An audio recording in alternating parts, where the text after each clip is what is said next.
lo ha empujado el profesor Rebolledo, la idea, ¿no es cierto?, que gestión sea una parte importante de la salud pública, el manejo de los centros y básicamente el sistema público, donde la mayor parte de ustedes van a estar.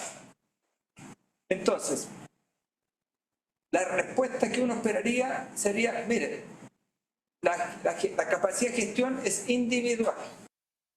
Henry Ford es uno de los más connotados gerentes, ¿no es cierto? Otro que inventó McDonald's, que creo que está quebrando, ¿no es cierto? Son personas que tienen capacidad gerencial, capacidad de negociación, de manejo de grupo. Eso liga muy cercanamente con los distintos ramos que ustedes han tenido en salud pública. La salud pública no es tan traumatizante que pasamos, ¿no es cierto?, en la carrera por bioquímica, farmacología, un sufrimiento, ¿no es cierto?, porque la respuesta era correcta o estaba mala. En salud pública y en gestión es básicamente el buen manejo de grupos, el buen manejo de los desafíos frente a la necesidad que el centro siga a pesar de falta de recursos, a pesar de conflictos, etc. Entonces, el tema de la gestión, este curso que es breve, pero esperamos que ustedes participen y discuten y analicen el tema, tiene que ver con la gestión clínica de centros de nivel primario de atención, el SNSS.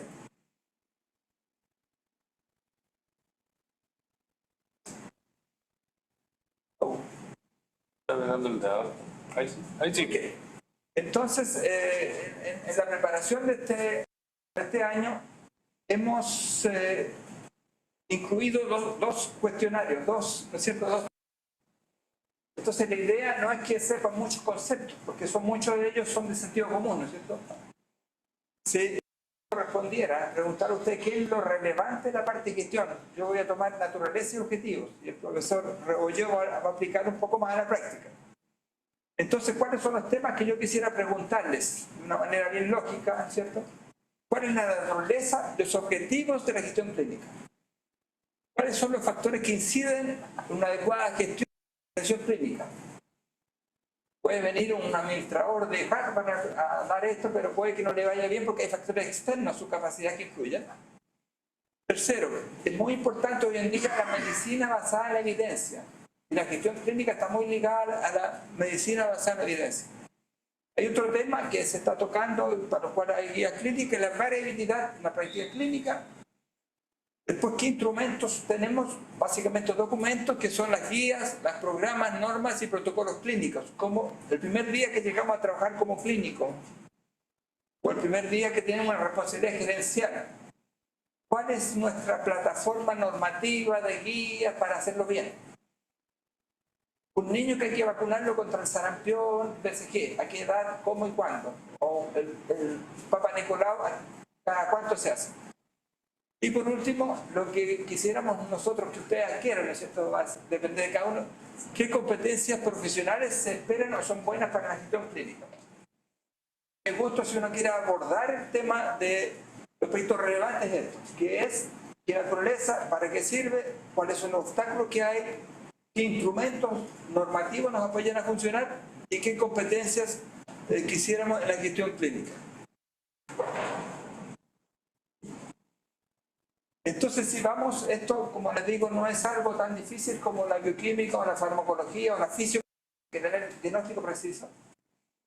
¿Qué se considera que es la gestión clínica? Es un proceso de toma de decisiones que se relacionan con la práctica clínica, que busca conseguir el mejor desempeño del equipo de salud, médico, enfermera, farmacéutico, etcétera, administrativos, para tener el mejor desempeño del equipo y el beneficio aportado al paciente.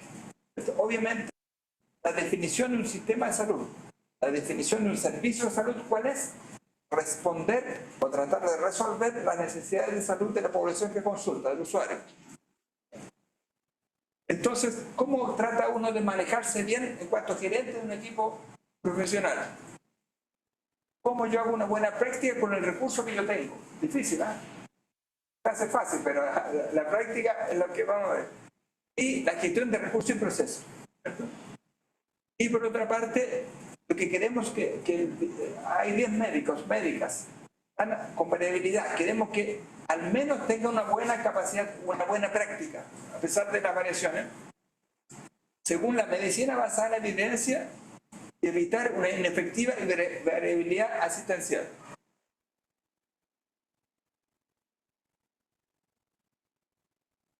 Entonces, supongamos que a mí me tocó en su tiempo, ¿cierto? A uno le toca hacer a cargo de un hospital rural, un centro, un CEFAM o algo.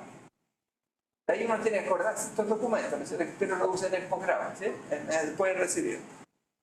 ¿Qué cosas me ayudan a que yo sea un buen gerente o lo haga bien, independientemente de mi capacidad? Primero, la organización y administración del centro. Obviamente, si el centro es pobre, le faltan 2 nutricionistas, es como complicado que podamos cumplir. Lamentablemente, eso ya es un tema de discusión, a veces el MinSal o el Servicio de Salud a uno le pasa la cuenta por ineficiencia. Y vamos a sacar al director del hospital de Iquique que no lo hizo bien. Independientemente de abrir la caja negra que se llama y ver qué es lo que realmente pasó. Los recursos normativos, financieros, humanos, físicos y de información, ¿cierto? Competencias de la gestión y práctica clínica. Tengo un gerente maravilloso, lo pusieron ahí, pero el personal no funciona bien. Importante, ¿no es cierto? ¿Y cómo se hace en la práctica? Gestión y eficiencia del proceso productivo, eso lo vamos a ver a posteriori. Y algo muy importante que es la gestión de la necesidad, demanda y uso de servicios. Entonces, con 2 de ustedes, que son ayudantes de alumnos nuestros, estuvimos discutiendo que es maravilloso lo que hay que hacer en el GES o un CEFAN para los adultos mayores en crónicas. Pero si sacamos cuentas geográficas y hay 3.500 adultos mayores y tenemos 300 de control de crónicos, maravilloso lo que estamos haciendo, pero parece que el problema es que no estamos satisfaciendo la necesidad potencial, solamente la demanda expresada que se mantiene, que no se va ni se muere, y el uso de servicios. Ustedes logran tener y mejorar un CEFAM, todos bien, todos contentos, pero ¿cuáles son los factores externos? Bueno, la administración municipal y el servicio. A mí me ha tocado ver, por petición informal, hubo un tiempo del 2018, el plan del cáncer. Maravilloso el plan del cáncer. Pero en la quinta región hay oncólogos. ¿Ok? Entonces, ¿cómo hacen un plan que aterrice más allá en la parte teórica? ¿Sí? El CEFAM es lo mismo. Otro ejemplo, el programa del adolescente. Precioso, pero si yo como personal ya estoy saturado y quiero atender a adolescentes, tengo que ir a la escuela, ahí está un público cautivo, tengo que salir, no tengo gente ni personal. Entonces, son factores externos positivos o negativos. La administración municipal son nuevas normas que pretenden ayudarnos y lo que hace el servicio. Por otro lado, la administración municipal de salud, que no es homogénea, que no tiene los mismos recursos, que no tiene, hay poblaciones pobres, rurales, aisladas. Entonces, de alguna manera, por muy perfecto que tengamos un equipo intramural, dependemos de estos factores. Y por último, que muchas veces también lo va a revisar René, ¿no es cierto, Diana? El CEFAM está súper bien, estamos atendiendo, pero ¿qué pasa con lo que requerimos mandarlo como sistema de referencia? Estamos topando, ¿a quién le pasa la cuenta?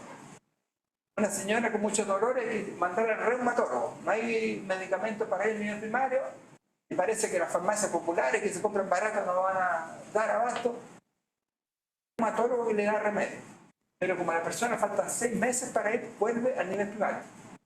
Y le pasan la cuenta la capacidad resolutiva.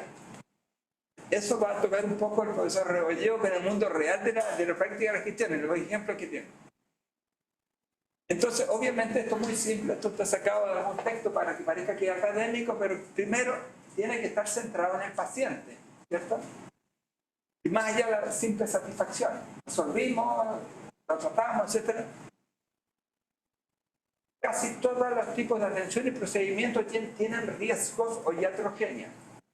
En mi época, de 1 millón de vacunas contra la polio, había una parálisis. No podemos felicitar a la señora con niños, mire señora, le tocó el premio en 1 millón, ¿cierto? No. Toda cosa tiene riesgo. Los dentistas saben que con una inyección, ¿cierto?, de anestesia pueden provocar una grave anafilaxis, por ejemplo. ¿Sí? Entonces hay que tener muy claro la iatrogenia. Después, han hecho la auditoría clínica, porque aquí nos van a pasar la cuenta, ¿qué nos van a encontrar? ¿No es cierto? Parecemos alcaldes que nos están encontrando cosas raras, ¿no es cierto?, de manejo. No, la idea es que sea, como dice abajo, información, monitoreo y evaluación para ayudar a mejorar más que la parte punitiva. O sea, si alguien está robando en ese CEFAM, bueno, es otro cuento. Después está el manejo de recursos humanos, importante gerente. Cuando ustedes se reciban, les guste o no, les va a estar penando la salud pública y la gestión, directa o indirectamente. Por suerte ya hay demasiados documentos burocráticos para leer, ¿no?, y aplicar. Y obviamente una serie de instrumentos que ya los conversamos. Ahora, esto, yo agradezco que esté el doctor Marco Antonio Núñez con nosotros, porque él tiene el profesor, porque él tiene la clase de calidad. Entonces yo solamente voy a anunciar que viene la clase de calidad. Que no solamente yo trabajé, fui contratado por el NAMBIGI en 83, y él pensaba que lo público-privado iba a hacer lo mismo. La única diferencia va a ser la parte hotelera. Es decir, él pensaba que el Hospital Salvador, la Clínica Las Condes iban a ser igual.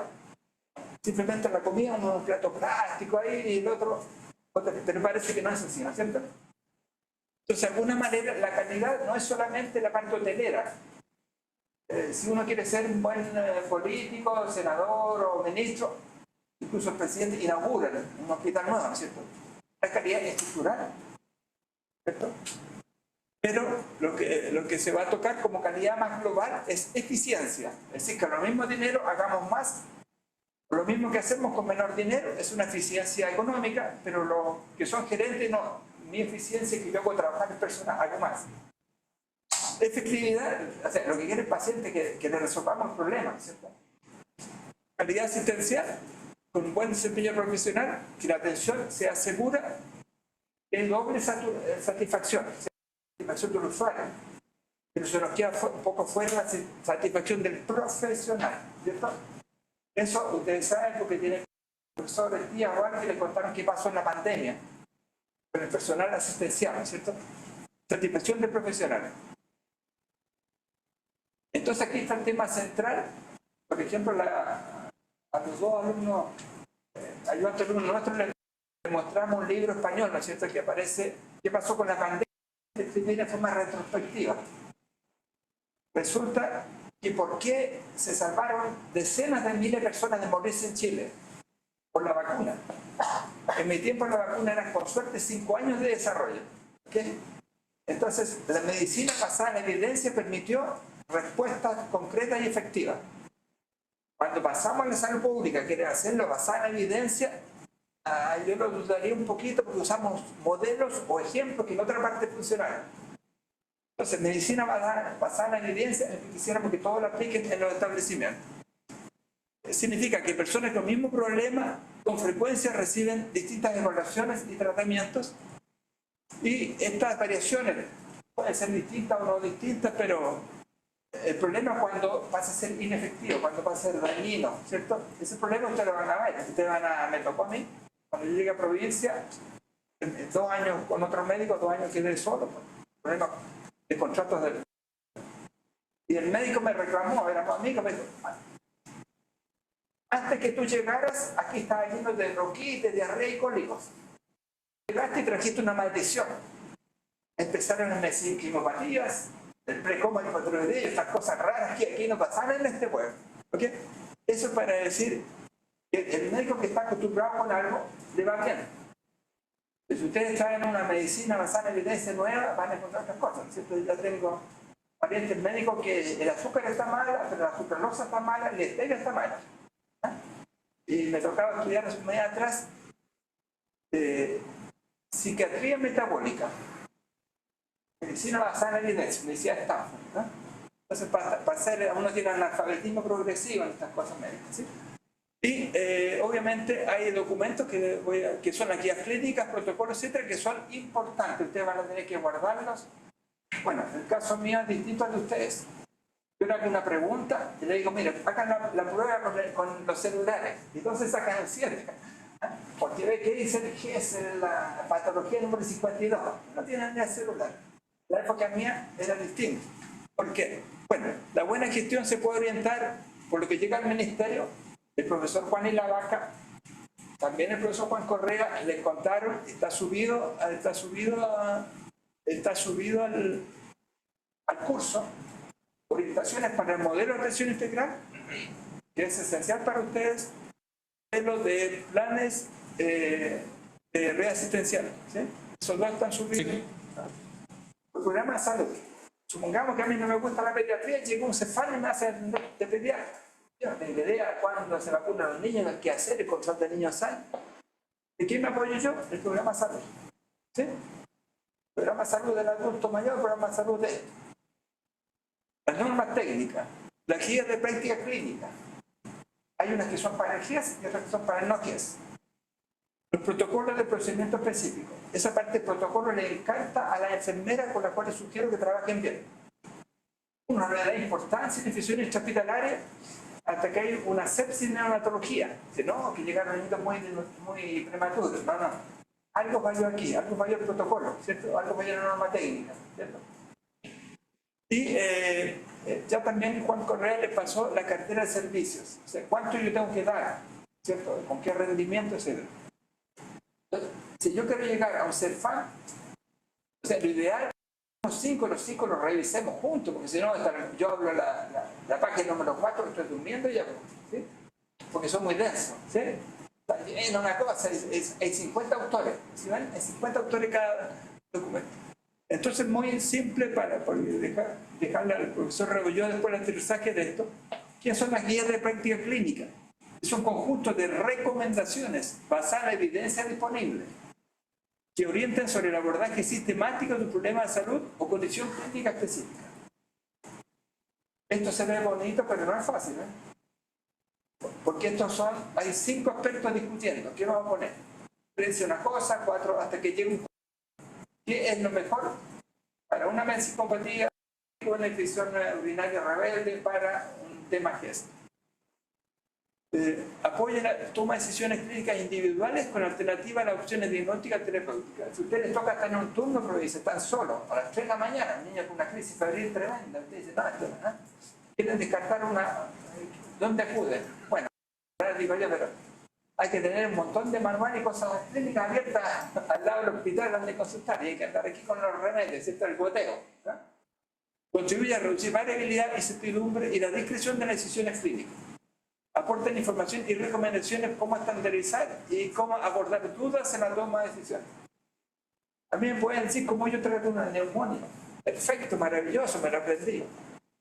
Pero si estamos con un paciente inmunodeprimido por VIH-Sida, ¿qué aplicamos? ¿Cómo? Y tiene además una diabetes y además tiene 92 años.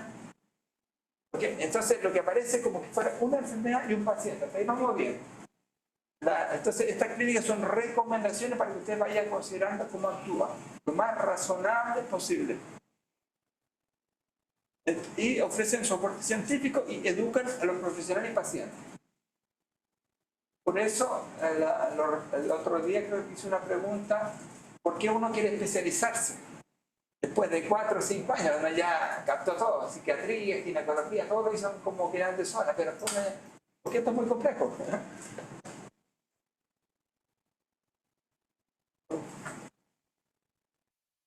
¿Quieres? ¿Vas a decir? Hay dos. Ahí. Esto es un profesor de Pedro Croco, creo que terminó en marzo. Pedro Croco. Primero de julio estaba la todavía. Ya estaba en sí. El profesor Croco estaba de jefe de la División de Prevención y Control de Enfermedades, ahora también es una académica de la escuela. Y él con mucha timidez hizo la presentación cómo elaborar guías clínicas. Esto está en un documento sacado del ministerio, lo pueden bajar ahí. Y lo que plantea él como que él hizo la presentación. Dice, las guías tienen el potencial de mejorar la atención de los pacientes a través de la promoción de intervenciones de beneficio probado y desaconsejando las inefectivas. Esto es científico, es académico, pero también es sentido común. No, yo lo hago de esta manera. O sea, yo no sé, yo no me atrevo a discutir con los cirujanos, siempre lo hace así, le va bien. Oye, hagamos la guía clínica, ¿qué hacer? Como tocó alguna vez aquí un punzón a una señora con una hemopericardia. Oye, el manual primero. No. Hay que actuar. Después, como dice la presentación de la guía práctica clínica, el fin de elaborar e implantar guías es pasar de los criterios basados en la validez subjetiva de los procedimientos y métodos que aplica cada profesional a otros que se fundamenten con datos objetivos utilizando un método que favorezca la toma de decisiones racionales con criterios de la mejor evidencia posible. Ahora, eso es muy obvio.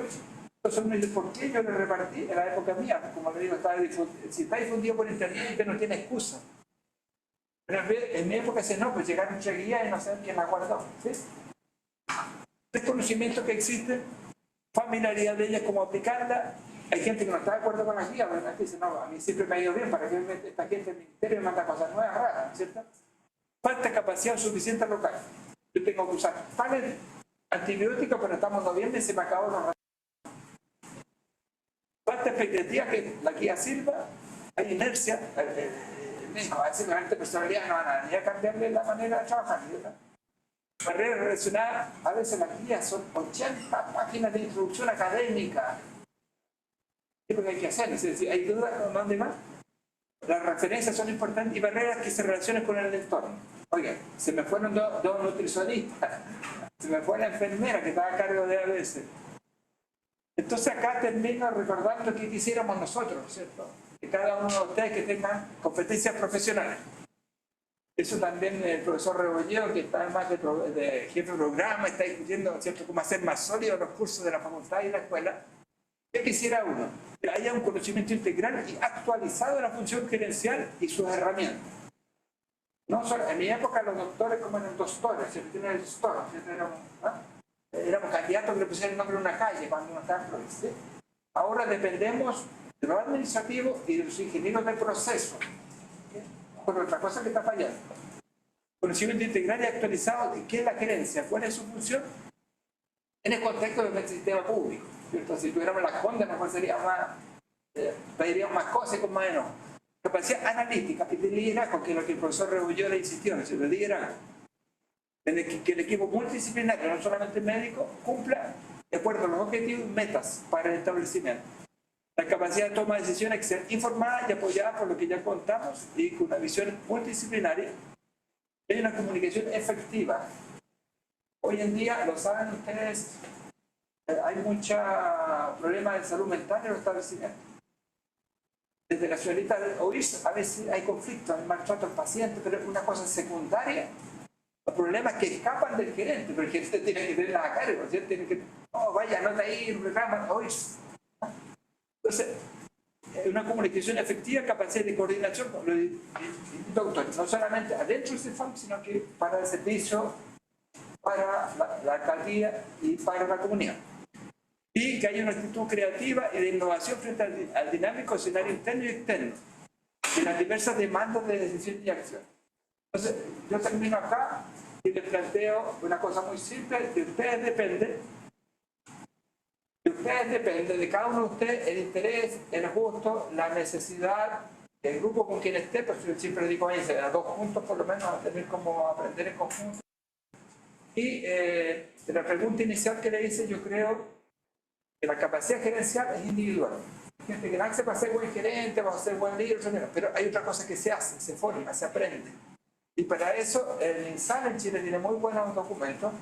Esta escuela colabora con eso y nuestro interés es que ustedes, más que aprender cosas acá, que ha sido sentido común, el 80% de lo que yo les he contado y lo que les va a contar el profesor Rebolledo, lo vayan aplicando permanentemente en el trabajo profesional. Por eso yo les conté incluso algunas cosas personales, así como estamos obligados a la obsolescencia que estamos en todos los sentidos los médicos abordando y nos obliga de por vida a seguir capacitándose. Profesor Rebolledo, la segunda parte. Súper. Ya, bueno, antes de continuar, yo no sé tal vez si hay hasta aquí alguna duda o alguna considerasen importante profundizar, pero en términos generales, empezar esta segunda parte que tiene que ver más bien con cómo esto se puede llevar adelante. Quisiese comenzar con algunos aspectos que el profesor Gatini ya comentó, pero organizarlo en términos de, ok, da la impresión de que esto hay varias cosas que resultan bastante razonables. Hay algún aspecto que por lo menos yo cuando estaba estudiando, tal como el profesor Gatini, pero a esta altura ya ha pasado su tiempo, todavía había como esta tensión respecto de disminuir la variabilidad clínica como concepto central. La gestión clínica sobre todo apunta a esta idea de disminuir la variabilidad clínica como una cuestión deseable. ¿Ya?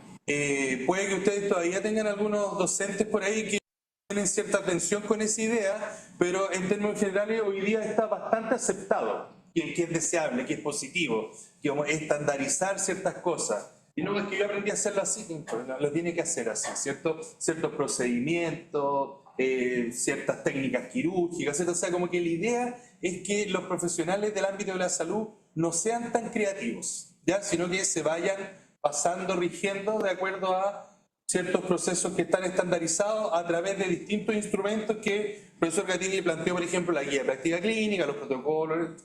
Todas esas cosas, ¿cierto?, apuntan como a la misma idea, de ir atenuando la variabilidad y de ir haciendo las cosas más o menos estandarizadas. Esa cuestión no es algo que sea propio o que haya partido desde el sector salud. ¿Ya? De esto viene, digamos, son ideas que son importadas, que son copiadas, digamos, de buena forma, que provienen de otro sector, del sector industrial, por ejemplo, ¿cierto? De la fabricación, de algunos elementos, que a uno encuentra que es súper razonable, ¿cierto? Es súper razonable que todos los viejos que aprietan un perno en una rueda tengan que hacerlo con tanta fuerza, con un instrumento que cada cierto tiempo se vaya manteniendo. Parece razonable. Si es que uno entendiese que esos procesos no fuesen tan estandarizados, pudiese ser medio riesgoso, ¿cierto?, para el usuario posterior. Bueno, en los procesos clínicos de un tiempo a esta parte, 20, 30 años más o menos se ha ido instalando esta idea. Probablemente esto se profundiza mucho más asociado al concepto de calidad, ¿ya? De gestión de calidad, que va a ser abordado más adelante, pero en términos generales, la gestión clínica tiene justamente que ver con que los procesos que tienen que ver con la atención de pacientes estén bajo esta lógica de ir atenuando, estandarizando esta idea de variabilidad. Entonces, es necesario tener instancias o estrategias de gestión clínica al interior de los equipos y por lo tanto el gestor tiene que dedicarle tiempo directo o indirecto a través de, por ejemplo, otro profesional, como puede ser la gente que está metido en calidad, infección intrahospitalaria, la gente ¿cómo se llama?, de eventos adversos, el subdirector médico. Todas estas personas tienen que contribuir a la gestión clínica. ¿Es posible un establecimiento donde no se lleva adelante acciones de gestión clínica? Sí, o sea, perfectamente donde este tipo de cosas no esté nadie, que cada profesional llega a ver a sus pacientes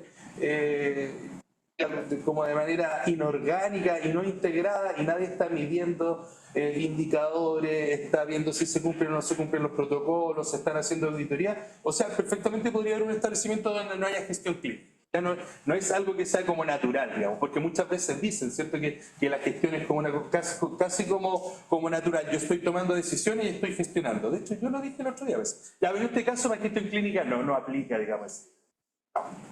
No, o sea, la gestión clínica son acciones bien concretas que apuntan a ir atenuando, disminuyendo esta variabilidad que podría ser considerada natural. Por cierto, como que cada las personas hacen las cosas libremente en el contexto de una organización, y nadie está controlando, podríamos caer en eso. Entonces, lo primero que quisiera comentarles son cuáles son los requerimientos para que haya gestión clínica. Entonces, pudiésemos entenderlo casi como unos pasos concatenados, ¿ya? En primer lugar, conocer, investigar, leer o ver de a dónde vamos a sacar esto que aparece ahí arriba. De alguna manera, definir cuáles son aquellas estrategias o maneras de alcanzar mejoras en eficacia y efectividad en procedimientos diagnósticos y terapéuticos. Hacer las cosas lo mejor posible, obtener los mejores resultados, ¿cierto? Y ahí viene toda esta idea de la mejor evidencia, la medicina basada en la evidencia, las prácticas clínicas basadas en la evidencia. Entonces, lo primero es como saber para dónde vamos a estar mirando, a dónde vamos a estar apuntando. Lamentablemente hay muchas cosas que se hacen en el sector salud que solo se hacen porque se han hecho así siempre. ¿Ya? Por ejemplo, cuando ustedes pasan con sus pasadas clínicas, se van a dar cuenta que no todas las indicaciones están asociadas a guías o orientaciones clínicas. Donde más se ha avanzado, afortunadamente, ha sido con el tema del GES, ¿cierto? Cuando se empiezan como a estructurar las guías clínicas para el 2004, 2005, por eso yo le hablo como de 20 años, 25 años aproximadamente. En términos generales hay un montón de cosas que se hacen porque se hacen, digamos, porque siempre se han hecho así y no necesariamente hoy día están revisadas bajo esta lógica de la mejor evidencia disponible. Los medicamentos que se compran, los medicamentos que están disponibles en los distintos arsenales terapéuticos, uno podría decir, oye, y tenemos claridad acerca de que todos estos tienen la mejor efectividad. O sea, cuando ustedes realmente ven la cantidad de antidepresivos, la cantidad de antihipertensivos, todos están revisados, digamos, por el Consejo Nacional de Evaluación de Medicamentos. ¿Están revisados? ¿Están estudiados? ¿Están dentro del sistema de salud que nos asegure su efectividad, eficacia, eficiencia. No es en todos los casos. Se ha ido avanzando mucho, tampoco quiero ser autoflagelante, pero definitivamente no es en todos los casos. Hoy día por lo menos está instalado como un tema que hay que ir avanzando, pero como dijimos en la primera sesión, esto tampoco es fácil, no es gratis la gestión, no es como ponerse de acuerdo nomás, no, esto está asociado a recursos.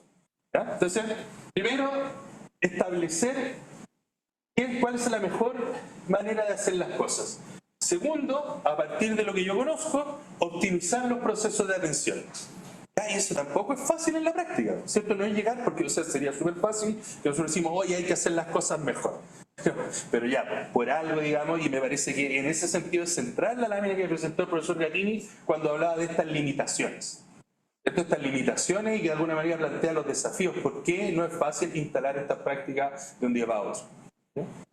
Es lo que se conoce muchas veces como la cultura de la organización, súper rígida. O sea, imagínense lo que le estoy diciendo. Cuando yo estudié hace como 20 años, algunos docentes que todavía no han cambiado la estructura y siguen, digamos, planteando de que esta variabilidad dentro de las prácticas, los usos y costumbres muchas veces podría ser deseable.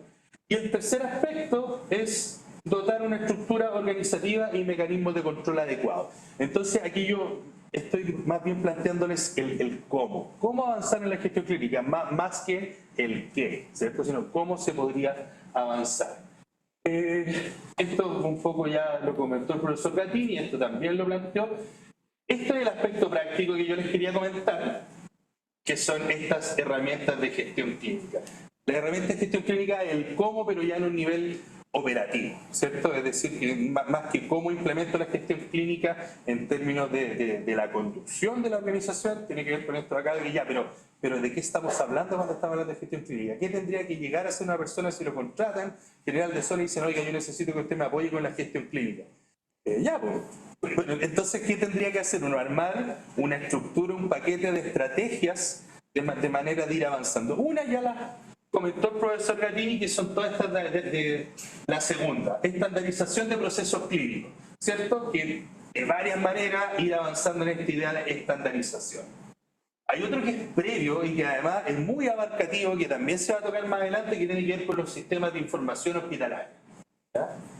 Que ustedes mismos, digamos, deben tener la sospecha o deben haber visto en la práctica cuán útil o por otro lado, haber visto qué lástima cuando no se cuenta con la integración de los datos de los pacientes, ¿cierto? O sea, y uno dice, oye, que sería bueno contar con toda esta información. Ejemplo súper básico, ¿cierto? Que el médico al cual se le refiere un paciente de la atención primaria, tener acceso a la ficha de la atención primaria. Básico, diría uno, sobre todo con el nivel de conexión que existe hoy día de internet, pero no, pues no es una cuestión que esté disponible. Tener acceso en línea al historial de los registros de los exámenes, todas esas cosas. ¿Cuán facilitador sería poder integrar estos datos? ¿Ya? Para cosas como, por ejemplo, la programación, contar también con y no sé, yo estoy solamente hablando de la red pública, pero recuerden que el 50% de los pacientes de FONASA además se atiende por fuera en la modalidad de libre elección. Y eso sí que hoy día sería impensado, que la integración considerase tanto al sector público como la atención a la modalidad de libre elección. Pero ese tipo de cosas están dentro de la misma línea. La disponibilidad de estos registros es otra herramienta de gestión clínica. Otro tema que también vamos a ver más adelante en el ramo, indicadores, ¿cierto? Ejemplos de distintas métricas que se utilizan para evaluar la calidad de la atención. ¿Ya? Tasa de readmisión, por ejemplo, de los pacientes quirúrgicos, los tiempos de espera, algunos datos de la producción respecto de determinadas prestaciones, etcétera, etcétera, ¿cierto? Todo esto enfocado en que a partir de disponer de este panel o este grupo de indicadores se podrían tomar más y mejores decisiones respecto de cómo se priorizan las atenciones en distintos ámbitos. Y un cuarto aspecto, esta clasificación, por supuesto, que puede haber como transposiciones respecto, habría una estrategia particular que podría abarcar más de una extra, ¿cierto? Pero otra cosa es generar como casos de estudio, es decir, que a partir de la experiencia de lo que se está haciendo, uno puede ir mejorando e ir avanzando en esta expectativa de estandarizar, porque no todos son guías clínicas, no todos son protocolos. De hecho, de repente uno puede caer como hasta en la caricatura, así, hoy tenemos que hacer un protocolo, hoy armemos una guía clínica. En el ámbito de la gestión a nosotros nos pasa con las mesas de trabajo, así, hoy armemos una en el ministerio, así.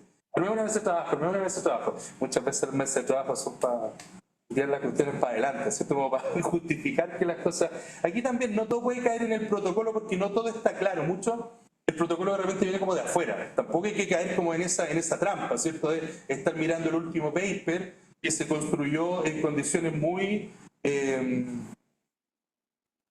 experimentales, tal vez muy controladas en algún hospital universitario en Estados Unidos, cuando en realidad esa no va a ser la realidad de lo que va a pasar en el hospital de Victoria, en el hospital de Cañete, en el hospital de Alto Hospicio. Entonces ahí también es importante tener esta instancia, por ejemplo, que nosotros nos pongamos de acuerdo, armar reuniones clínicas todos los meses, probablemente a usted le ha tocado asistir, eso es para ponerse de acuerdo, ¿cierto? Como que hubiera hecho yo, dicen los médicos más antiguos, esto es lo que dice la guía, y al final esta suerte de criterio común. Otro tipo de comité, ¿cierto? Hoy día, por ejemplo, los casos oncológicos se revisan en el comité de probablemente te lo han visto, ¿cierto? Comité se juntan todos. Y van los cirujanos, anatomopatólogos y van tomando decisiones conjuntas. Entonces, no todo es protocolo, no todo es como retrospectivo, sino también hay una lógica de ir construyendo de manera prospectiva cierta lógica de evidencia que por lo menos tenga pertinencia local. ¿Ya? Entonces, más o menos, esos serían como los grandes grupos, ámbitos de herramientas de gestión clínica. Entonces, un proceso de gestión clínica al interior de un establecimiento debiese al menos tratar de avanzar en esas 4 líneas, esto como idea general. Otra manera de abordar, y aquí en realidad la idea es que revisar algunos ejemplos, ¿cierto? Uno podría abordar la gestión de distintos procesos asistenciales. Por eso el profesor Gatini hablaba de la importancia de la gestión de procesos, ¿cierto? De conocer los procesos, porque uno conoce los procesos y vuelve este triangulito de acá, ¿cierto? Y ahí uno podría decir, ah, perfecto, desde ahí salen estos ejemplos. Este ejemplo lo inventé yo. Por ejemplo, honestamente los inventé yo y podrían haber muchos más. Pero lo que es importante, más que los ejemplos en particular, es de a dónde saca uno de esos ejemplos. Hay que conocer los procesos, ¿cierto? Por eso, de repente ahí podríamos tratar de ir resolviendo la tensión entre un gestor que viene de afuera, que no viene del sector salud, versus un gestor que es de acá y tiene que tener cierta habilidad. O sea, es mucho más fácil que alguien que es de la organización, que es del mundo asistencial, se enchufe, agarre como esta lógica de gestión y empiece a mirar con mayor claridad que alguien que es de afuera, digamos, que no entiende necesariamente las prácticas que son propias del sector asistencial. Entonces, por ejemplo, en la sala de urgencias, ¿qué tipo de cosas se pueden gestionar? ¿Qué tipo de estrategias pueden propender a mejorar o a propender a la gestión clínica? Implementar inmediatamente, ¿cierto?, el tema del triage. El triage es gestión clínica pura, es un ejemplo súper claro, ¿cierto?, y que está asociado a un concepto que es central, que tiene que ver con la priorización, de cómo yo hago conversar la disponibilidad de recursos con la necesidad de atención. Eso es como eficiencia. Cuando uno habla de recursos, es importante que recuerden o que tengan presente que no siempre estamos hablando de lucas, ¿cierto? Se pueden traducir todo finalmente a recursos financieros, pero puede ser el recurso tiempo, puede ser el recurso humano, puede ser el instrumental, está bien, al final todo se puede traducir a plata, pero el rol del clínico es no pensar siempre en plata, sino en la disponibilidad del recurso que está ahí disponible, ¿cierto? Un turno, qué sé yo. ¿Ya? Entonces cuando aquí habla constantemente de la eficiencia del piensen no solamente desde la perspectiva financiera, ¿ya? El recurso cama, la oportunidad de atención, el costo alternativo de tener un paciente respecto de otro, quién se va a ver más beneficiado. Y ahí también entramos con el tema también ético, que también lo vamos a abordar más adelante en el curso, pero todos estos elementos entran en la juguera al momento de establecer estructuras de gestión clínica, ¿cierto? Aquí está muy importante, también lo tocó el profesor Gatini, dentro de la sala de urgencia también, digamos, cómo se coordina en situaciones de emergencia real el personal. el tema de la farmacia, ¿cierto? Por ejemplo, una intervención interesante, no sé si ustedes saben, pero hay hospitales del sector suroriente donde la gente se demora 16 horas en retirar su fármaco, cuando le dice el médico, y los médicos de repente no tienen idea. Dicen, oiga, ya, entonces ahora vaya a la farmacia y retire su medicamento. 16 horas. O sea, la gente como que se va a dar una vuelta. O sea, ahí claramente alguien puede decir, bueno, ¿cómo se podría intervenir esto, cierto? Y bueno, yo le estoy hablando del tiempo, la lista de espera, pero por ejemplo, otro error que es súper grave, podría llegar a ser un evento adverso gravísimo, es la prescripción. ¿Ya? O que te cambien, por ejemplo, el médico dice como aspirina y le pasan el anticoagulante, y la persona piensa que es aspirina y está tomando anticoagulante. Ha pasado. Entonces, cuando uno va viendo cuáles son los procesos que están asociados a eso, aquí hay mucho, digamos, de gestión del riesgo, ¿cierto? La utilización de la tecnología, establecer procesos de conciliación de los medicamentos al ingreso y al alta del paciente, ¿ya? Que eso es cómo se vincula el tema de la atención primaria también con la prescripción de los pacientes cuando una vez que, por ejemplo, están hospitalizados después tienen que salir.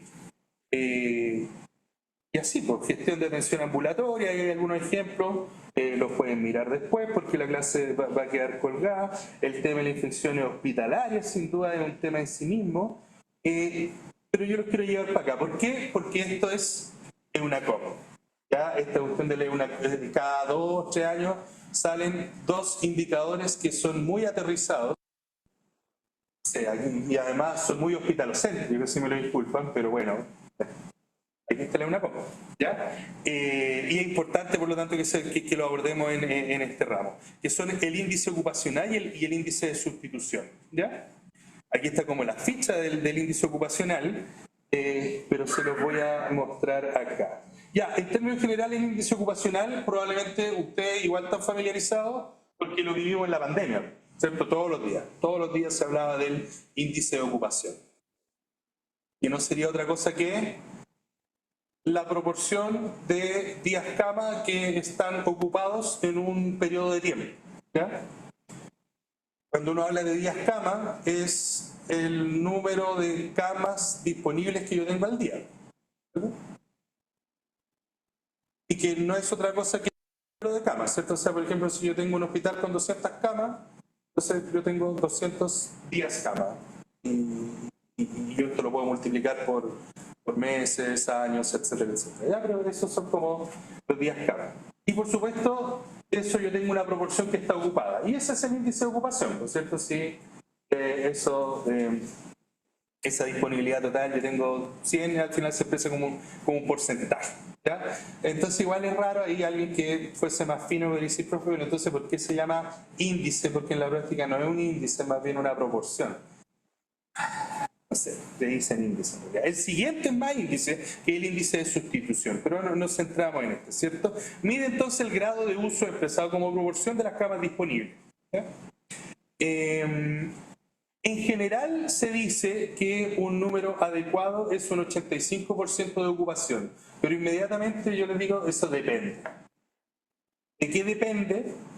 Ahí vamos a ver la continuación, pero en general convengamos de que no es bueno que esté ocupado el 100% de las camas, ¿cierto?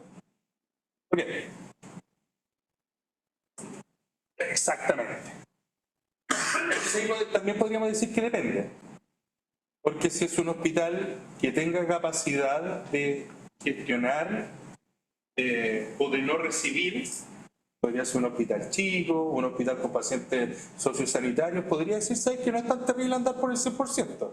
Un hospital que en ningún caso podría tener un 100% es un hospital grande, ¿cierto? Que reciba derivaciones y que tenga un tremendo servicio de urgencia, ¿cierto? Porque ese hospital podría verse sujeto en una catástrofe, ¿cierto? Una emergencia y no tiene cómo hacerlo. Ese es el problema que pasa, por ejemplo, con las campañas de invierno, ¿cierto? La campaña de invierno tiene esa característica que llega un volumen de pacientes que es inabordable, ingestionable, ¿ya? Hay algunos aspectos del análisis que voy a comentar a continuación respecto a este tema, pero estos son puros conceptos generales, ¿ya? Entonces, un índice cercano al 100% no es aceptable, todos de acuerdo. Índices chicos, 175, estamos centrándonos en magnitudes, ¿cierto? La idea no es como casarse con el número, es como aproximado, ¿cierto? Pero tampoco sería deseable, porque claro, no podría hablar de ineficiencia, ¿cierto? Tengo una capacidad ociosa demasiado grande. Y ahí podría venir el cuestionamiento de decir, bueno, entonces, ¿para qué tengo tantas camas abiertas? Porque convengamos que una cama no se trata del catre clínico, sino de que esté habilitado con el personal, con el aseo, con el personal de enfermería, con los becados, con los... Ahí uno habla de una cama habilitada, ¿cierto? No, no es solamente tener el catre, sino de todo lo que involucra que esté funcionando. Entonces, claro, uno que tuviese niveles muy bajos de ocupación, efectivamente puede decir, chuta, es cuestionable que tengamos esta cama funcional. Podríamos, ¿qué es lo que pasa? Ustedes probablemente han visto en sus pasadas clínicas cuando tienen salas que están cerradas con los catres arrumbados, ¿cierto? Porque tienen salas cerradas de repente durante algunos periodos del año. Y eso es lo otro, ¿cierto? Existe una variabilidad a lo largo del año en este tipo de temas. Y aquí está el índice de sustitución, que es distinto, ¿cierto? Y que aquí yo quisiese detenerme porque tiene un cálculo que es medio raro, ¿cierto? El índice de sustitución en la práctica son los días cama desocupados del total de pacientes. Entonces, tanto el numerador como el denominador se obtienen indirectamente. Los días cama desocupados yo los obtengo del pool total disponible menos los ocupados. Entonces, ¿cierto? Los totales menos los ocupados me dan los desocupados. Eso explica el numerador. Y eso yo lo divido por el total de egresos. El total de egresos es cuando uno cuenta a los pacientes. Uno no los cuenta en el ingreso, sino al egreso. Ese es como el momento donde uno los va a contar. Entonces yo tengo como el total de días desocupados, pero divididos por el número de pacientes. Y eso me permite obtener, este sí que es un índice, que tiene que ver con la sustitución de pacientes respecto de una pura cama. Es como el tiempo desocupado entre paciente y paciente. Ya es medio indirecto su obtención, pero es la manera más cercana de tener este dato, ¿cierto? Como de el número de días, ¿cierto? El tiempo disponible entre paciente y paciente. Y se espera que sea por lo menos de uno. ¿Ya? Porque cuando es menor a 1 significa que... ¿Qué significa?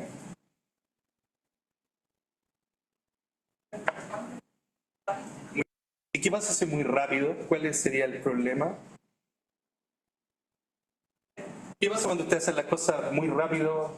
Hay probabilidad de cometer un error. Exacto, eso nomás, ¿cierto? Y todos los procesos que están asociados se pueden hacer a la rápida y existe la probabilidad de error, entonces no es deseable. Desde infección intrahospitalaria, la indicación del alta, se nos pasó un examen, o sea, todas esas cosas hay que tratar de contenerlas y se asume que cuando el índice de sustitución es al menos 1, tenemos el tiempo suficiente para hacer las cosas bien. Eso, ¿ya? Yo sé que ustedes deben tener skills matemáticas bien desarrolladas a esta altura, pero denle una vuelta a la fórmula porque el índice de ocupación es bien automático, uno se lo aprende, pero el índice de sustitución hay como que racionalizarlo, ¿ya? O sea, lo podemos repasar, pero en general es. ¿Ya? Aquí está la explicación por escrito, es más o menos lo que le he comentado. Quisiese centrarme en... Aquí hay un ejemplo. Ya, por ejemplo, ahí ustedes tienen un ejemplo de los datos que habría que manejar. Ustedes, por ejemplo, los días cama disponibles, ahí en un año, ¿cierto? Son un montón, que es básicamente contar todas las camas que tengo por 365 días. Entonces, esos son los días que hay como el pool de días cama de un establecimiento y los días cama ocupados se cuentan. ¿Ya? Eso, o sea, como que no es un dato que se estime. Se cuenta, ¿ya? Como pensando en los días que tengo un determinado paciente y cuántos días estuvo y después al egreso termina de contarse. ¿Ya? Entonces también es un conteo. Ya los días cama disponibles yo los conozco, los estimo, los días cama ocupados se cuentan. Y los egresos hospitalarios también se cuentan. ¿Ya? Entonces esos serían como los datos que el establecimiento debiese levantar. Eso no es gestión clínica, eso es básicamente registro. ¿Ya? Y después tenemos el índice ocupacional que se expresa como proporción. Este es un ejemplo que tendríamos que hacer algo al respecto, ¿cierto? Porque tenemos un índice de ocupación que es bajo. ¿Qué está pasando con el índice de ocupación? Podemos tener otro dato, que es el promedio de días de estadía. ¿Cómo se obtiene el promedio de días de estadía? ¿Cómo lo haría?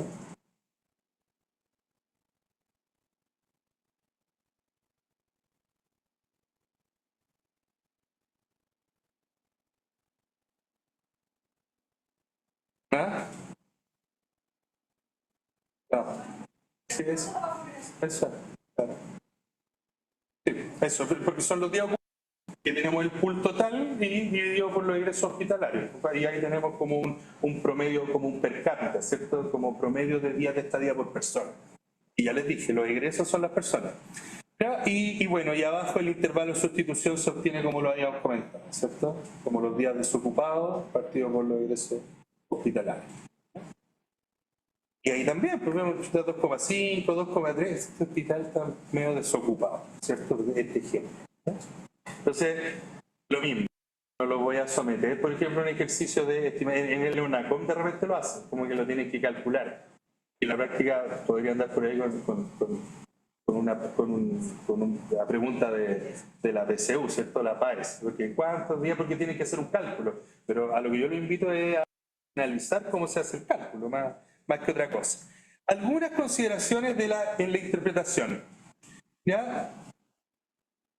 El índice de ocupación depende, entre otras cosas, del tamaño del pool de camas que se tenga en consideración. Hablar de un total de camas de un establecimiento sirve para la generalidad, pero no es tan cierto. Porque no todas las camas son intercambiables entre sí. ¿Cierto? O sea, por ejemplo, yo podría tener una gran cola de pacientes de pediatría y tener varias camas en ginecología o en otra unidad disponible y me genera un problema.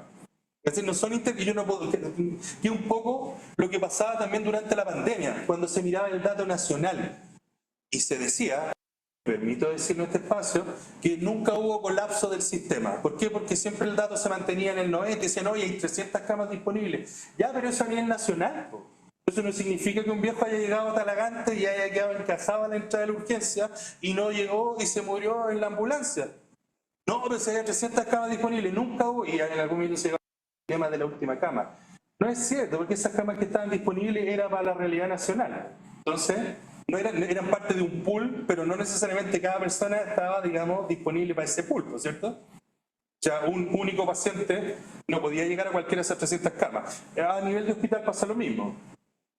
¿Ya? O sea, cuando hablamos del total de camas de un hospital, no necesariamente todas las camas de ese hospital forman parte de un mismo pool. Hay unas que son intercambiables entre sí, o se podría hacer algo, las de medicina, de cirugía, por eso se habla de médico quirúrgico también en algunos casos, las de especialidades, pero hay que prestar atención a eso también. Entonces, por eso les digo que habría que... Esto es como un hospital estándar de unas 200, 300 camas, pero no es aplicable en todos los casos, ¿ya? Entonces, cuando hablamos de pool de camas, habla de las camas que sean intercambiables. Entonces, esa es como la letra chica de esta idea de la ocupación. ¿Sí? Consulta, pero en este caso sería más fácil como dividirlo, ¿no? Como sacar un índice ocupacional por camas de UTC, índice ocupacional por camas de intermedio. Como por clúster, sí, claro, justamente, ¿cierto? Por pediátricos, especialidades, absolutamente. ¿Y eso se hace? Sí, sí, o sea, se propende a eso, en los hospitales más grandes sobre todo, ¿cierto? Pero claro, se hace como en la interna, pero finalmente la autoridad sanitaria igual te pide el número grande. Entonces, pero ese problema, ahí está la tensión, ¿no es cierto? Que finalmente este dato, digamos, más fino, no es necesariamente con el cual se toman las decisiones más grandes. O sea, ahí hay una tensión a nivel de establecimiento, servicio de salud, red asistencial, como esa tensión entre estas tres partes. ¿Ya? En general, mientras más grande es el número de camas, el índice ocupacional óptimo también aumenta por un tema de escala, ¿cierto? O sea, imagínense al revés, un hospital chico, ¿cierto? Por ejemplo, que tenga 15 camas, claramente, y que tenga, por ejemplo, un servicio de ginecología y tenga un servicio de medicina general, como rápidamente podría quedarse en una situación compleja con camas que no necesariamente se pueden utilizar a pesar de estar disponibles. Cuando el hospital es más grande, es más posible también que el número propenda a ser mayor. Respecto del índice de sustitución, el índice elevado, como el caso que vimos, habla de que también, o sea, además de hablar de que la sustitución es baja, como es un índice, tiene un numerador y un denominador. El denominador puede dar cuenta de que el denominador es muy grande. Es como que necesariamente el numerador no está mal en sí mismo, ¿cierto? Como la proporción de ocupación. pero quizás es porque tienen poco egreso, o sea, los pacientes duran mucho. No es que se vayan poco, no es lo mismo, ¿cierto?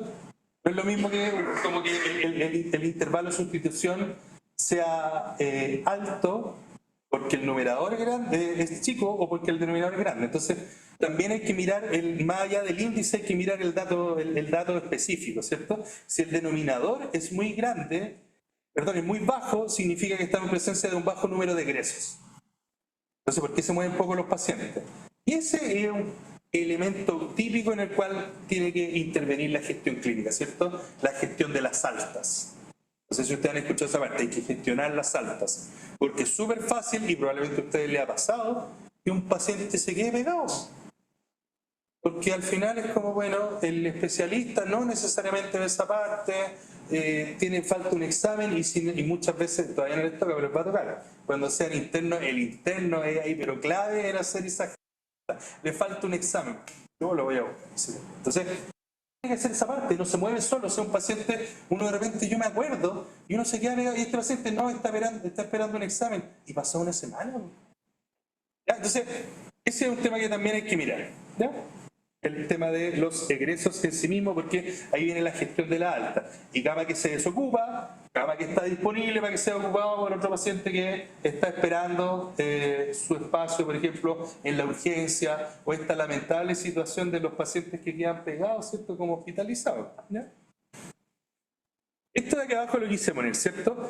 Esta cuestión no es solamente una cuestión como de gestión, así como estamos hablando de camas, no solamente estamos hablando de un proceso como industrial, ¿cierto? Como de ser un gestor como de un número, sino tiene que ver con un liderazgo clínico y administrativo, ¿ya? O sea, disponer de una cama en el sector salud tiene que ver con disponer de poder y territorialidad, ¿cierto? Como ser capaz de resolver los problemas de salud de la población. Entonces hay que ver eso también, no es solamente la gestión de una cuestión neutra, sino tiene que ver con tener una capacidad resolutiva y liderar los procesos asistenciales de un territorio en este caso. ¿Ya? Dicho lo anterior, ya nos hemos centrado en estos indicadores, pero ya, ¿qué hay que hacer entonces? ¿Cómo se hace? Usted ha hablado todo el rato, profe, de que hay que gestionar, hay que tener en cuenta estos indicadores, el índice de ocupación, pero ¿qué hay que hacer? Bueno, algunas estrategias para regular la demanda son estas que aparecen aquí, pues. Capacitar al personal de urgencia para disminuir el número de hospitalizaciones innecesarias, porque efectivamente todo esto podría ser problema porque tengo personas que están hospitalizadas de más, ¿cierto? Hospitalizaciones que podrían evitarles. Las intervenciones post-alta, ya que es lo otro, ¿cierto? O sea, como para evitar las readmisiones, porque un reingreso, un paciente que a pesar de estuvo 2 días en la casa con dolor, con sangrado o con otras consecuencias, eso podría efectivamente, no en todos los casos, pero en varios casos haberse evitado. Eso no significa una nueva consulta a la urgencia y paciente que viene con dolor después de 2 días operados se hospitaliza, se observa. ¿Ya? Entonces, esa es otra cosa que hay que hacer. Estrategias como la sala de hospitalización abreviada en urgencia, ¿cierto? O sea, existe un espacio intermedio, un paciente que no es para que esté en la camilla, pero tampoco es para hospitalizarlo, ¿ya? Y en ningún caso para que esté en el pasillo hospitalizado. Entonces, buscar un espacio intermedio para manejar a estos pacientes con los ¿cierto? Que es una cuestión más o menos intermedia. Y lo otro que a mí me parece que es fascinante, que se está implementando, que bueno, la pandemia como muchas cosas le empujó un poco, pero yo creo que para allá tiene que ir la cuestión, y un comentario personal, la hospitalización domiciliaria.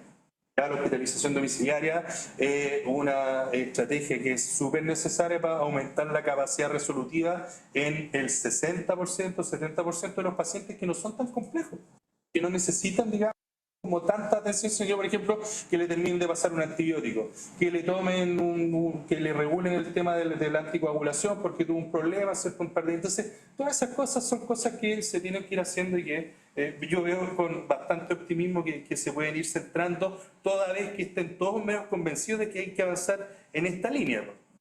Más particularmente respecto de la gestión de cama, de partida tener una unidad de gestión principalmente enfermeras, pero también médicos, digamos, de que puedan ir haciendo todas estas cosas que vienen para abajo. Gestionar los casos, tener camas especiales como guardadas para pacientes, digamos, que tengan que prolongar su estadía. El otro día me tiraban un dato terrible, ¿eh? Sobre todo le cuento a los colegas, en el Sotero del Río el 45% de las camas son sociosanitarias. No hay dónde sacar a los pacientes. Porque no están, por ejemplo, para la Fundación La Rosa, que son cosas muy básicas, medio complejos y que tienen que quedar a cargo de un familiar, no tienen familiar, o tienen que quedar con cuidado domiciliario y adivinen, no tienen domicilio. Y cuando estamos hablando del 45% de las camas en Sotero del Río son como 450 camas, pacientes sociosanitarios. Entonces ahí efectivamente hay que ir avanzando en estas cosas, ¿cierto? Disponer de camas de distintos tipos para distintos pools, que es un poco lo que decía usted, preparar la alta, establecer un orden para las visitas, porque de repente los médicos quieren pasar una hora que es incompatible con la hora que están las cosas listas. Se imagina los médicos quieren pasar muy temprano, los exámenes están, los informes están a la 8, los médicos quieren pasar a las 7. Entonces ya, el examen está listo y ya no pasan más, pues, sino hasta el otro día. Entonces, menos de la ocupación de la disponibilidad de esa cama. Los ingresos también planificados, ¿cierto? Organizar el trabajo en la mañana y también hacer lo mismo con el personal de limpieza. Pues no puede ser que el médico dice ya, tenemos el alta lista, pero no hay nadie que haga el aseo sino hasta después de almuerzo. Y ya después de almuerzo la cama ya no cuenta, pues es para el otro día. Entonces todas esas cosas son súper importantes, pueden parecer muy como de microgestión. Pero ya conversamos en la primera sesión que la gestión tiene distintos niveles, pues, y esta es una de ellas. Y esto, bueno, ya lo comentamos. ¿Ya? Creo que esto más o menos ya fue recogido con el tema de las limitaciones y también el profesor Gatini comentó los desafíos. ¿Ya? Finalmente, estrategias para una gestión clínica efectiva, porque ya dijimos qué es lo que hay que hacer, varias ideas bien buenas, pero ¿cuál es como la base de sustentación para poder llevar adelante estas cuestiones? Formación y capacitación del personal, la implementación de estrategias tecnológicas y la colaboración interdisciplinaria. O sea, que efectivamente la integralidad de la atención pasa porque ustedes ven aquí, pues hay 8 carreras, digamos. Todas las personas participan y pueden contribuir a llevar esta cuestión a eso les quería contar como ejemplo más bien aplicado de la gestión clínica. No sé si hay alguna pregunta, algún comentario, alguna reflexión, profesor Gatini, profesor Núñez, no sé si quisieran complementar algo. Ayer lo van. Sí, pues ahora es como cerramos. Pero ahora hay clínicas son aplicables para el contexto de un hospital, pero va a haber una clase ABS, cosas así. Sí, o sea, sí, de hecho es interesante porque el taller que vamos a ver a continuación tiene que ver con esta articulación de atención primaria y... Sí, así que sí. Sí, no, ahora, efectivamente, por eso les comenté, yo les puse el ejemplo hospitalario porque eso se lo comenté en una UNACOM, digamos, y es como parte de las cosas mínimas que tenemos que pasar en el curso, digamos. Más allá del énfasis que nos gustaría darle a nosotros.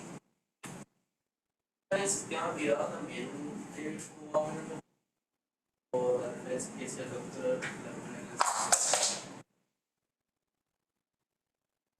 Sí, o sea, claro, los componentes de gestión clínica y sobre todo si miramos tenemos convergencia desde la mirada pública y privada por esto de acá.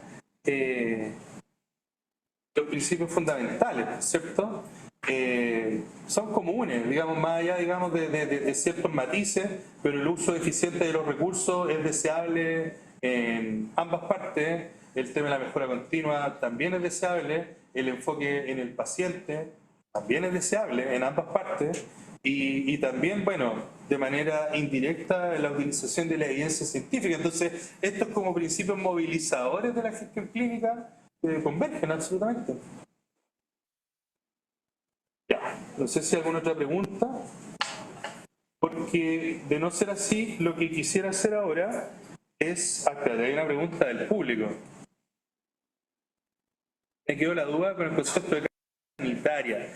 Ya, la cama sociosanitaria, no, sí, es socio, sí, es la cama sociosanitaria,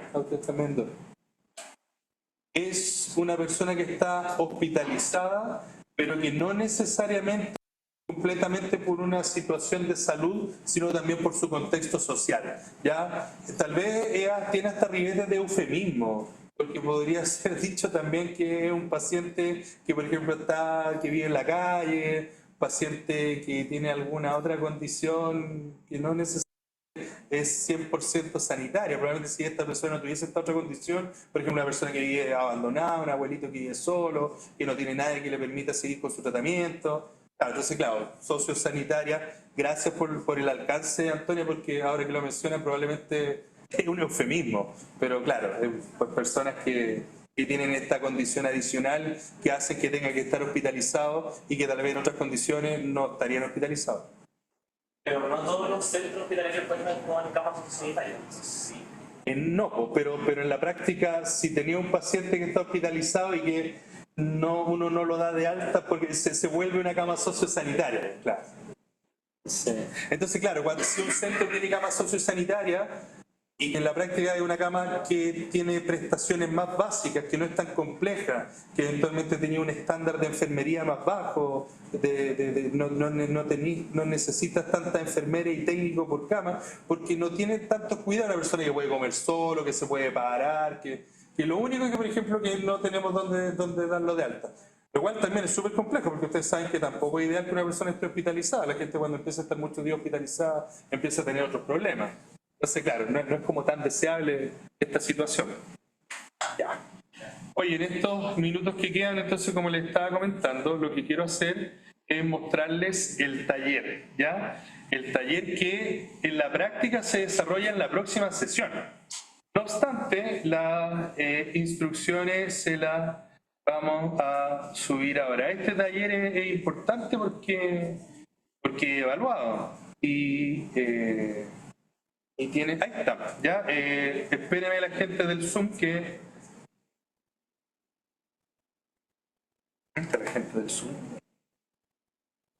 Se lo puede compartir al tiro. Ahí está.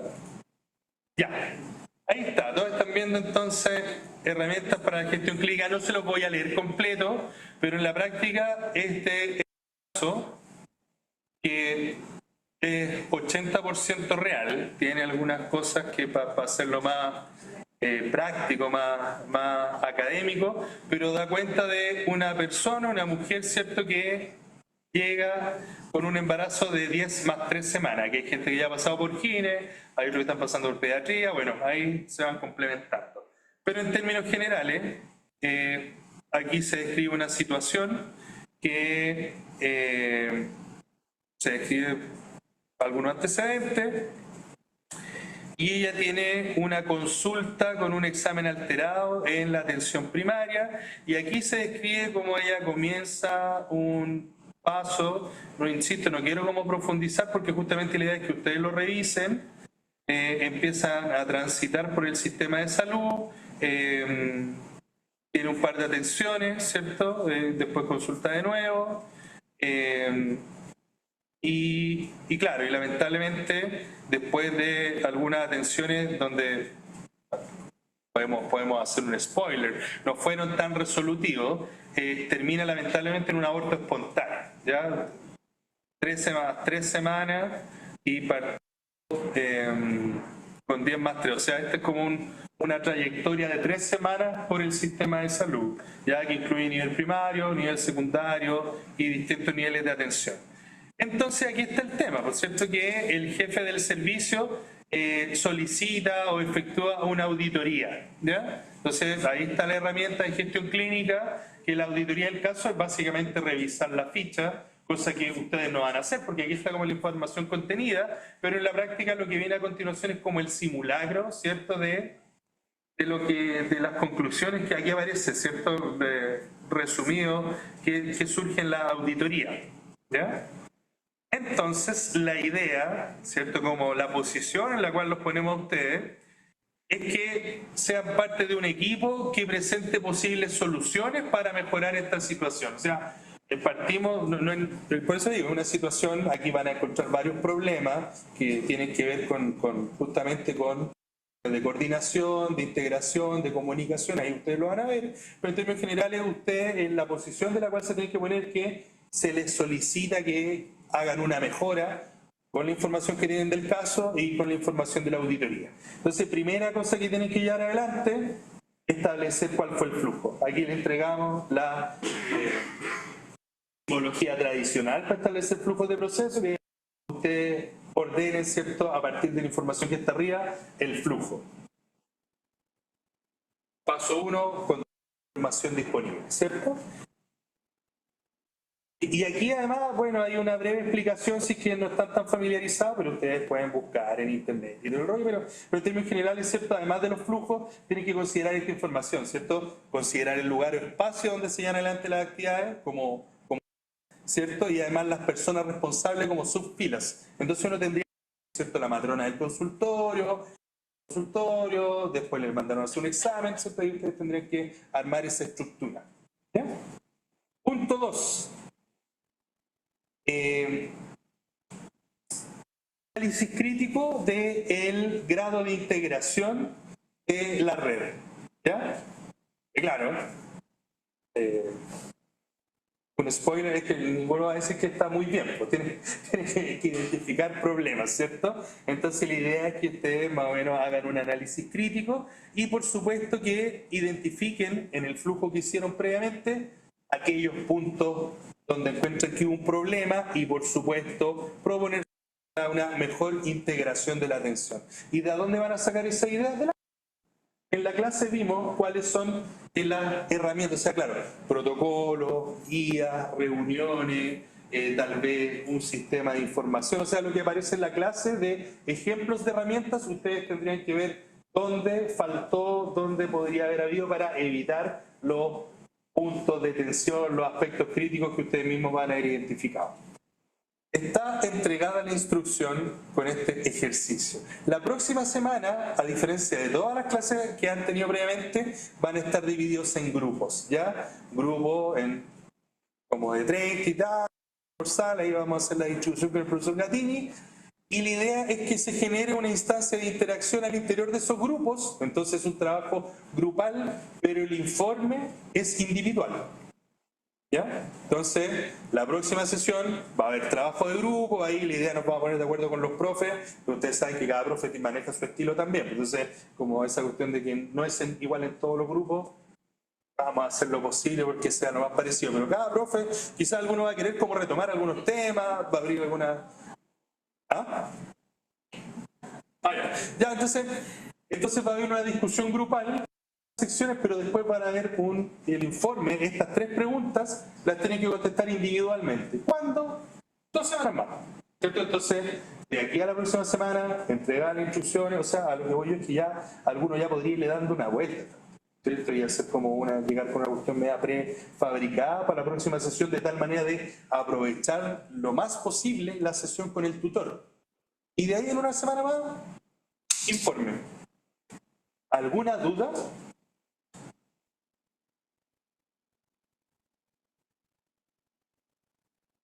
No, por acá no.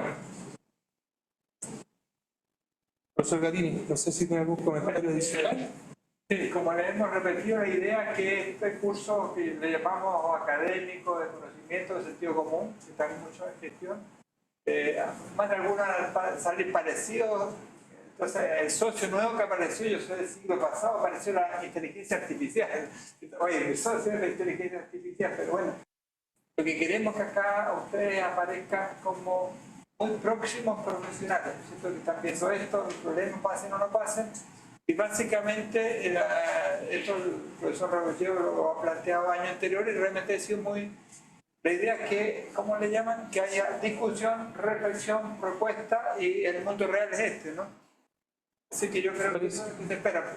No sé, el doctor Núñez, que... alguna cosa porque todas hay discusión de taller, ¿sí? Ok. Espero estaría más motivado. Súper, estamos entonces, ¿no? Sí, Ya. okay, gracias. Muchas gracias a todos.